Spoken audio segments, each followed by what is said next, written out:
Hello बच्चों, स्वागत है आपका केवी इंस्टीट्यूट मुंडावर द्वारा संचालित यूट्यूब चैनल कर्म विद्या मंदिर पे। तो बच्चे, आज के वीडियो में हम कक्षा 10 विषय गणित एक्सरसाइज 6 शुरू कर रहे हैं, जिसका नाम है त्रिकोणमितीय अनुपात। इस एक्सरसाइज में हम त्रिकोणमितीय अनुपात क्या होता है, कैसे ज्ञात किया जाता है, इन सब के बारे में आज अध्ययन करेंगे। तो चलिए शुरू करते हैं। त्रिकोणमितीय अनुपात, जैसे कि इसका नाम है त्रिकोण। त्रिकोण मतलब तीन कोण, तीन कोण और उनके मध्य अनुपात, तीन कोणों के मध्य अनुपात। त्रिकोण का मतलब तीन कोण। तीन कोण कौन सी आकृति में होते हैं? तीन कोण कौन सी आकृति में होते हैं? त्रिभुज में होते हैं। तीन कोण होते हैं त्रिभुज में। त्रिभुज समझ में आया? मतलब हम त्रिभुज से संबंधित कुछ अध्ययन करने वाले हैं। आज हम त्रिभुज के बारे में आज कुछ अध्ययन करेंगे। अब त्रिभुज तो कई प्रकार के होते हैं।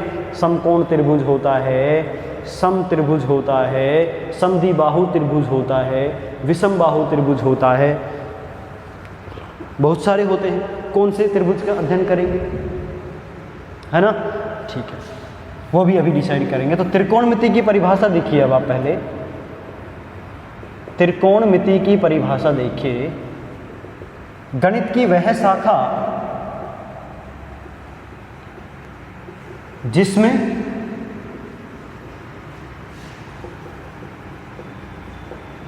किसी त्रिभुज की भुजाओं, किसी त्रिभुज की,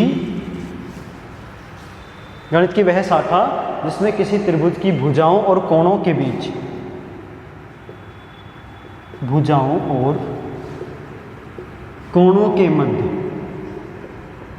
कोणों के मध्य संबंध का अध्ययन करते हैं, अध्ययन करते हैं, त्रिकोणमिति कहलाती है। त्रिकोणमिति गणित की वह शाखा है, गणित की वह शाखा है जिसमें किसी त्रिभुज की भुजाओं और उनके कोणों के बीच संबंधों का अध्ययन किया जाता है। जैसे कि ये त्रिभुज है, इस त्रिभुज में कितनी भुजाएं होंगी? मान लो ये ए है, ये बी है, ये सी है। तो तीन भुजाएं होंगी, ए बी, बी सी और ए सी। और तीन कोण हो गए, कोण ए, कोण बी और कोण सी। इनके मध्य आपस में कुछ रिलेशन बनेंगे। उन रिलेशन या संबंधों का अध्ययन करने की शाखा को त्रिकोणमिति कहते हैं। फिर इसमें आता है आपका त्रिकोणमितीय अनुपात। आप पढ़ने वाले हो त्रिकोणमितीय अनुपात के बारे में। अब ये अनुपात क्या है? इसमें आप एक त्रिभुज फिक्स कर लीजिए। वो त्रिभुज जो होगा वो समकोण त्रिभुज होगा। कौन सा त्रिभुज होगा? समकोण त्रिभुज। हम केवल समकोण त्रिभुजों का ही अध्ययन करेंगे। समकोण त्रिभुज में एक कोण 90 डिग्री का होता है, बाकी दो कोण 90 डिग्री से छोटे होते हैं, अर्थात न्यून कोण होते हैं। ये वाला न्यून कोण है, ये भी न्यून कोण है, और ये 90 डिग्री का कोण होगा। ठीक है, तो त्रिकोणमितीय अनुपात क्या होगा? किसी समकोण त्रिभुज में या समकोण त्रिभुज में, समकोण त्रिभुज में न्यून कोण के संगत, न्यून कोण के संगत, ये न्यून कोण चाहे बी ले लो चाहे सी ले लो, कोई सा भी कोण ले सकते हो, दोनों ही न्यून कोण है ना? तो न्यून कोण के संगत भुजाओं के अनुपात का अध्ययन या न्यून कोण के सापेक्ष भुजाओं के अध्ययन, न्यून कोण के सापेक्ष भुजाओं के अध्ययन को क्या कहते हैं? त्रिकोणमितीय अनुपात कहलाता है। न्यून कोण के सापेक्ष भुजाओं का अध्ययन त्रिकोणमितीय अनुपात कहलाता है। त्रिकोणमितीय अनुपात कहलाता है। ठीक है बच्चों, त्रिकोणमितीय अनुपात समझ में आ गया? कौन से त्रिभुज में होगा? समकोण त्रिभुज में होगा, और न्यून कोण के सापेक्ष, चाहे कोण बी के सापेक्ष होगा या कोण सी के सापेक्ष। समकोण के सापेक्ष अनुपात नहीं निकाला जाएगा, ध्यान रखना इस बात का। ठीक है ना भाई? ओके, फिर आती है त्रिकोणमितीय सर्वसमीकाएं। त्रिकोणमितीय सर्वसमीकाएं, सर्वसमीकाएं सब हमेशा समान रहने वाली, त्रिकोणमितीय में सर्व मतलब हमेशा, समीकरण मतलब समान रहने वाली समीकरणें, ऐसी सर्व समीकरणें, ऐसी आइडेंटिटीज जो त्रिकोणमिति में हर जगह लागू होती हैं, है ना। इनमें संबंधों में, इनके त्रिकोणमितीय अनुपात में त्रिभुज की भुजाओं और कोणों के मध्य जो अनुपात आएंगे उनके समीकरणों को क्या बोलेंगे? सर्व समीकरण बोलेंगे। ठीक है। अच्छा, सर्व समीकरण क्या होंगी? समकोण त्रिभुज में न्यून कोण के सापेक्ष भुजाओं के अनुपात और उनके मध्य बने समीकरणों को सर्व समीकरण कहा जाता है। फिर आप पढ़ेंगे पूरक कोण, पूरक, संपूरक, ये दो प्रकार के कोण भी होंगे। यदि दो कोणों का योग 90 डिग्री होता है तो वो दोनों पूरक कोण कहलाते हैं, और यदि दो कोणों का योग 180 डिग्री होता है तो वो संपूरक कोण कहलाते हैं। जैसे एक कोण 30 डिग्री और दूसरा कोण 60 डिग्री, तो दोनों एक दूसरे के पूरक होंगे। ऐसे ही यदि एक कोण 150 डिग्री, दूसरा कोण 30 डिग्री है, तो दोनों का योग 180 डिग्री हो गया। ये दोनों एक दूसरे के संपूरक कहलाते हैं। ठीक है, समझ में आया आपको? इस तरह से पूरक और संपूरक आप लिख सकते हो। ठीक है, चलिए अभी हम आपको पाइथागोरस प्रमेय के बारे में बताएंगे। पाइथागोरस प्रमेय पढ़ा है आपने थोड़ा बहुत 9th में इसके बारे में, कि केवल समकोण त्रिभुज पे ही लागू होती है, और ये इस तरह से है कि समकोण त्रिभुज के सबसे बड़ी भुजा का वर्ग बाकी दो भुजाओं के वर्गों के योग के बराबर होता है।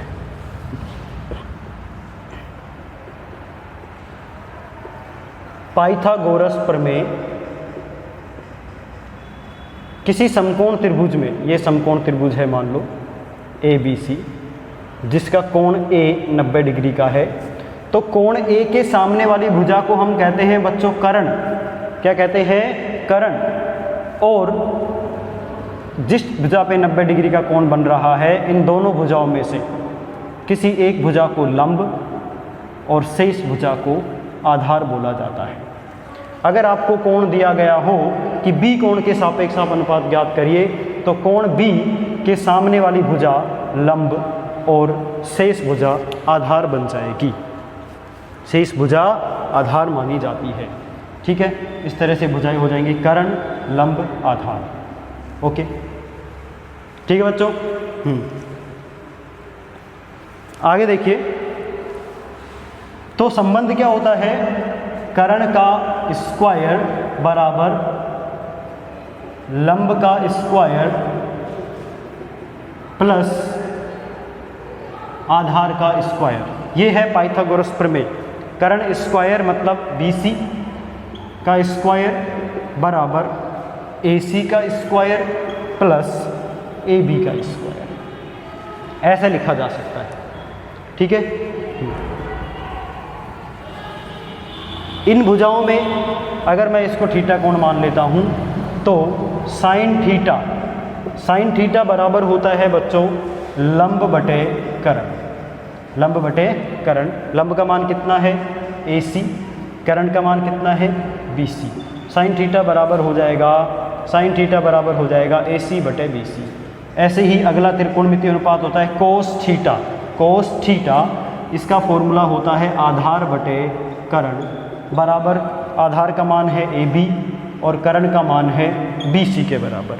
इसी प्रकार टेन थीटा बराबर होता है लंब बटे आधार। लंब बटे आधार, लंब की वैल्यू है AC के बराबर, आधार की वैल्यू है AB के बराबर।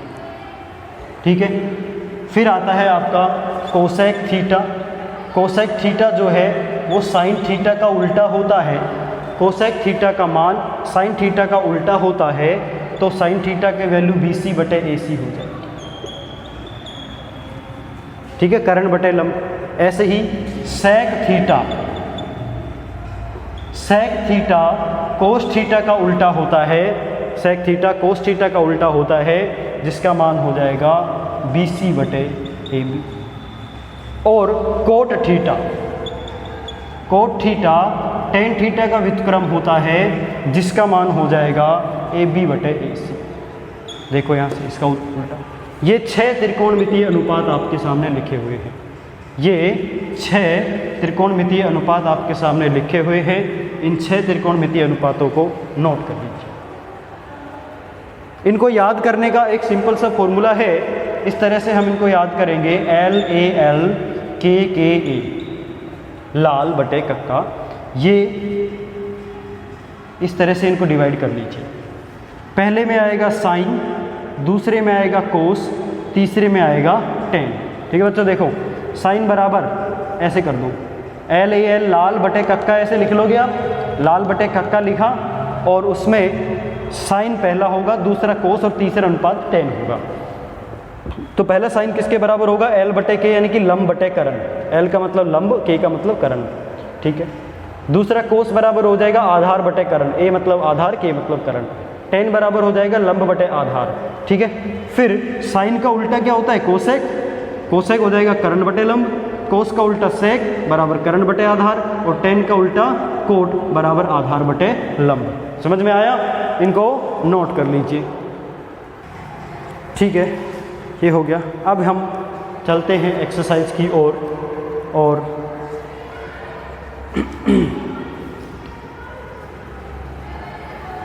एक्सरसाइज की ओर चलने से पहले आपको सारणी बनाना और सिखाता हूँ मैं, त्रिकोणमितीय सारणी। देखिए सारणी कैसे तैयार करेंगे आप। अब आपको पता चल गया 6 त्रिकोणमितीय अनुपात होते हैं। ठीक है, वो त्रिकोणमितीय अनुपात हम यहाँ लिख लेंगे। सारे अनुपात मैं यहाँ लिख लेता हूँ इधर, और कोण के संगत इनके मान ज्ञात करेंगे, उनको मैं यहाँ लिखूँगा। जैसे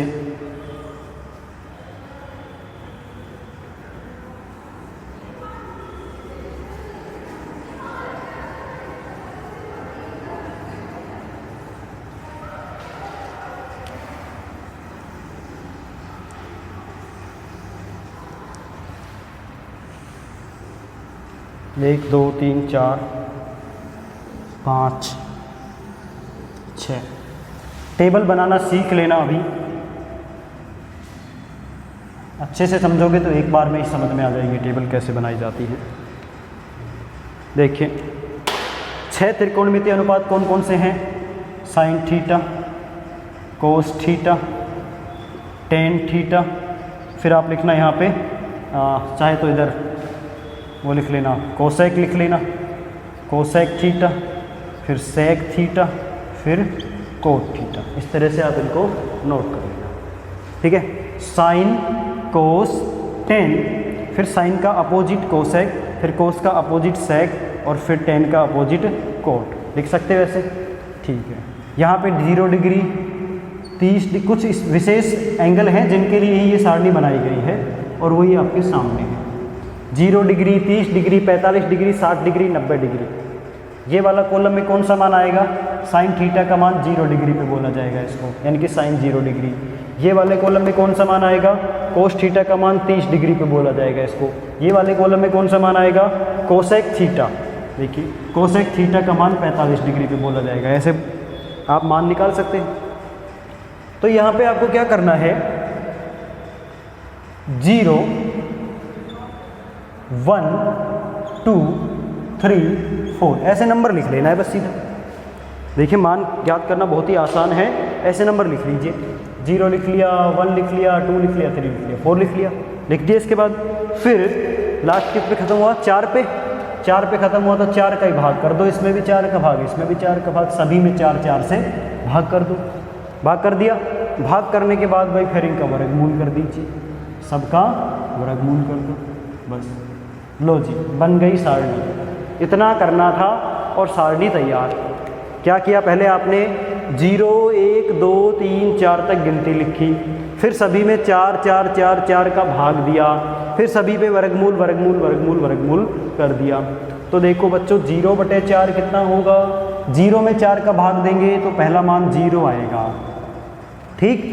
1/4 का अंडर रूट, 1 का अंडर रूट तो 1 होता है, 4 का अंडर रूट 2 होता है, तो 1/2 आ गया इसका मान। ये साइन के मान आएंगे सारे जो यहाँ पे होंगे वो। 2/4 का मतलब 1/2। ये कितना हो जाएगा बच्चों? 1/2। और 1 का वर्गमूल 1 और 2 का वर्गमूल तो वर्गमूल 2 ही रहेगा। फिर है 3 का वर्गमूल तो 3 है। 4 का वर्गमूल कितना होता है बच्चों? 2 होता है, √3/2 लिखा जाएगा। फिर 4/4 कितना होता है? 1 और 1 का वर्गमूल 1 ही आएगा। ठीक हो गया। बस ये करना था, इनके जो मान आए वो यहाँ लिख दिए। अब इनको उठा के यहाँ से उठा के लिखना शुरू कर दो। ये वाला यहाँ पे, ये वाला यहाँ पे, ये वाला यहाँ पे, ये यहाँ पे और यहाँ पे। लास्ट वाला पहले वाला लास्ट पे चला जाएगा। देखो वहाँ लास्ट में कितना था? 1, ये सबसे पहले आएगा। फिर आएगा √3/2, फिर आएगा 1/√2, फिर 1/2 और फिर 0। ये कोस के मान हो जाएंगे, यानी कि कोस 0 का मान 1 डिग्री, कोस 30 डिग्री का मान √3/2, कोस 45 का मान 1/√2, ऐसे। फिर चलते हैं tan पे। tan का मान निकलने के लिए हम क्या करेंगे? साइन में कोस का भाग देंगे। साइन के जो मान आ रहे हैं ना ऊपर वाले, इनमें कोस का भाग दे के लिखेंगे। 0/1, 0/1 कितना? 0। इसमें इसका भाग देंगे। देखो √2 से √2 कट गया, ये समझो भाग ही दे रखा है। ये √2 से √2 कट गया तो 1/√3 बचा। ये लो भाई 1/√3, ठीक है। इसमें इसका भाग देंगे, सेम है, कट गया, 1 बच गया। 2 से 2 कट गया, भाग देने पर √3 बच गया। इसमें ऊपर वाले में नीचे का भाग दे रहे हैं ना। और 1/0, 1/0 बच्चों होता है अपरिभाषित। क्या होता है? अपरिभाषित मान, और इसको अनंत कहते हैं। क्या कहते हैं बच्चों? अनंत कहते हैं 1/0 को, अनंत मान आएगा। ठीक है। अब आपको लिखना है कोसेक। कोसेक का जो मान है बच्चों, वो आप इधर ऐसे करो, इसको कोट मान लो। कोट वाली टेबल के हिसाब से बता देता हूँ। ये कोट थीटा हो जाएगा, फिर यहाँ पे आएगा सेक थीटा, फिर यहाँ पे आ जाएगा कोसेक थीटा। ठीक है, चलिए। कोट थीटा का मान हो जाएगा इसकी तरह उल्टा, ये वाला यहाँ पे, ये यहाँ पे, ऐसे उलट के लिख दो। इन्फिनिटी, √3, 1, 1/√3 और 0। ठीक है। शुरू वाला लास्ट में, लास्ट वाला शुरू में। tan वाले में tan और कोट का इधर उधर कर दिया। ठीक है। अब सेक थीटा। सेक थीटा बच्चों जो होता है वो कोस का उल्टा होता है। किसका उल्टा होता है? कोस का। ठीक है। सेक थीटा किसका उल्टा होता है? कोस का उल्टा होता है। 1 का उल्टा 1/1 यानी कि 1। इसका उल्टा करें तो ये हो जाएगा 2/√3। इसका उल्टा करें तो ये हो जाएगा √2/1। इसका उल्टा करें तो ये हो जाएगा 2/1। और 0 का उल्टा होता है अनंत। क्या होता है? अनंत। 0 का उल्टा अनंत होता है। फिर आपको यही वाले मान उठा के यहाँ रखने हैं। शुरू वाला लास्ट में, लास्ट वाला शुरू में।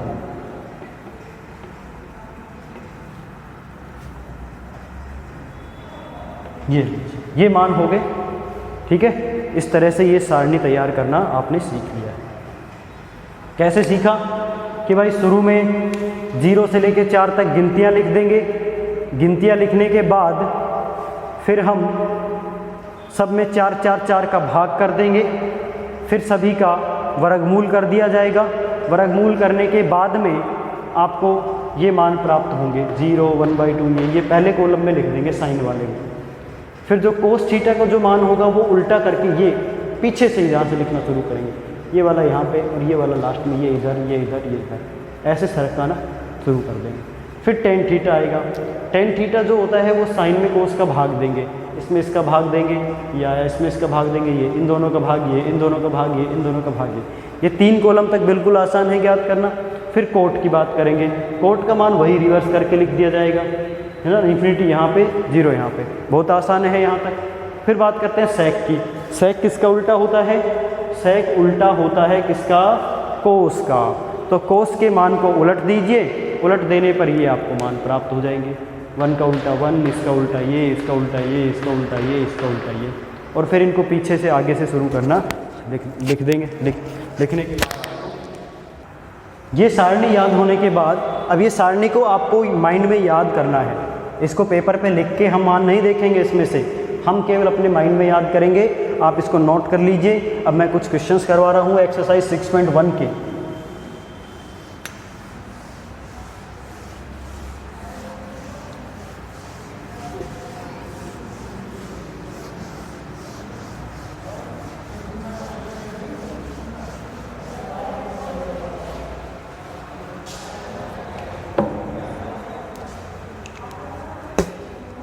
Question number 8, ten square 60 degree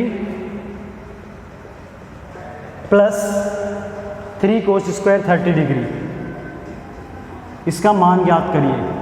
ठीक है बच्चों, तो आपको टेन 60 डिग्री का मान पता होना चाहिए। टेन 60 डिग्री का मान होता है √3। कितना? √3, और इसका हो रहा है स्क्वायर, तो इसका भी स्क्वायर, 3 का 3। ठीक है, मैं यहाँ पे लिख देता हूँ। टेन 60 डिग्री का मान होता है √3 और कोस 30 डिग्री का मान होता है √3/2।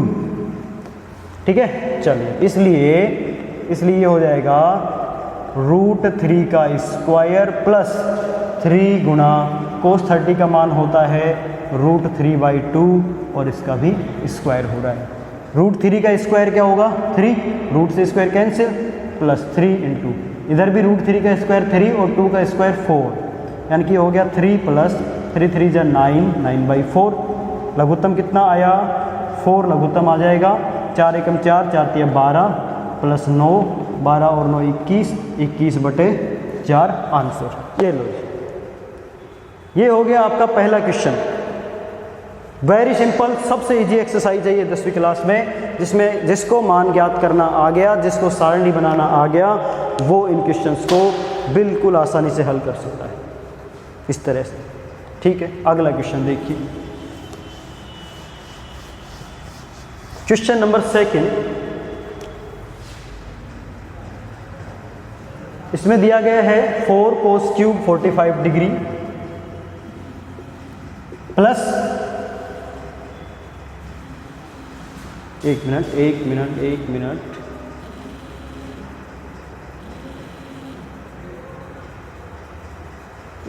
4 cos cube 45 degree minus 3 cos 45 degree, ये क्वेश्चन है बच्चों। ठीक है,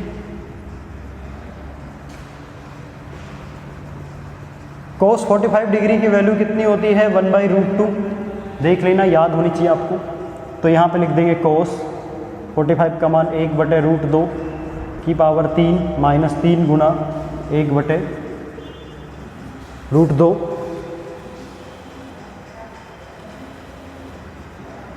ओके, इस तरह से। तो ये हो गया 4 गुणा 1/2√2 माइनस 3/√2। ठीक है, 1/2√2 हो जाएगा, तो 2 से 4 कट गया, 2/√2 माइनस 3/√2, √2 लघुत्तम हो जाएगा, 2 माइनस 3 बराबर माइनस 1/√2 आंसर। इसका आंसर कितना आएगा? -1/2। तो आज के वीडियो में बच्चों इतना ही। आगे के क्वेश्चन करवाएंगे नेक्स्ट वीडियो में, तब तक आप इसको समझ लीजिए, सारणी को याद कर लीजिए और जो मैंने पढ़ाया है उसको एक बार रिवाइज कर लेना। थैंक यू, पढ़ते रहिए।